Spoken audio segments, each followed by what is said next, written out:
വെറുതെ ഇരുന്ന് ബോറടിച്ചപ്പോ എന്തെങ്കിലും കണ്ടു പേടിക്കാന്ന് വിചാരിച്ചിട്ടാ ഈ പടം കാണാൻ പോയട്ടോ. എന്റെ പൊന്നോ, റിവ്യൂ ഒക്കെ നോക്കുമ്പോ വലിയ കുഴപ്പങ്ങളൊന്നും കണ്ടില്ല. ആകെ കുറച്ച് നെഗറ്റീവ് കമന്റ്സേ കണ്ടുള്ളൂ. നമ്മൾ അത് വെച്ച് പോയതാണ്.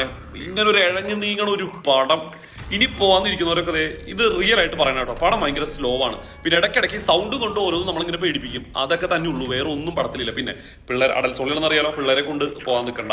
കാരണം കുറച്ച് സീൻസ് ഒക്കെ ഉണ്ട്. അത് മാത്രമല്ല, ആ പടത്തിൽ കള്ളുകൂടിയും സിഗരറ്റ് വലിയും തന്നെ ഉള്ളൂ. അതിനെ പ്രൊമോട്ട് ചെയ്യുന്ന ഒരു പടമായിട്ടാണ് എനിക്ക് ഫീൽ ചെയ്ത് കേട്ടോ. അതിന്റെ ഇടയിൽ ഈ FUCK എന്ന് പറഞ്ഞ ആ സംഭവം, ആ ഒരു വേർഡ് ഇങ്ങനെ ഉപയോഗിച്ചുകൊണ്ടിരിക്കുന്നുണ്ട്.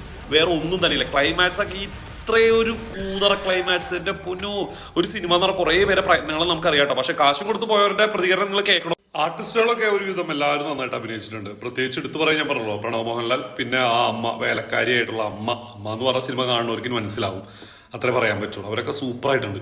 ആകെ ഒരു രസം കാണുമ്പോൾ അതിലെ ആ വീട്, മോഹൻലാലിന്റെ മോന്റെ വീട് ആ സിനിമയിൽ നല്ല ഭംഗിയുണ്ട് കാണാനായിട്ട്.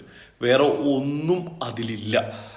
ഞാനിടയിൽ കുറച്ചു നേരം കിടന്ന് ഉറങ്ങി. കാരണം വെച്ചാൽ ഉറങ്ങി ഇട്ടിട്ട് നോക്കുമ്പോൾ അത് നമുക്ക് മനസ്സിലാവുന്നുണ്ട്. കാരണം അതേപോലെ പടം സ്ലോ ആണ്. സത്യം പറഞ്ഞു ഞാൻ മണിച്ചിത്രത്താഴിനും ആകാശങ്ങനൊന്നും വെല്ലാനൊന്നും ഇനി ഒരു പ്രേതപടം വരാനില്ല. പക്ഷെ സുമതിയോളം എന്ത് രസമായിരുന്നു കണ്ടിരിക്കാനായിട്ട്, അല്ലെ? ഇത് കണ്ടിട്ട് ഇഷ്ടമല്ലാത്ത ആരെങ്കിലും ഉണ്ടായിട്ടുണ്ടെങ്കിൽ ഇതേ ഒന്ന് കമന്റ്.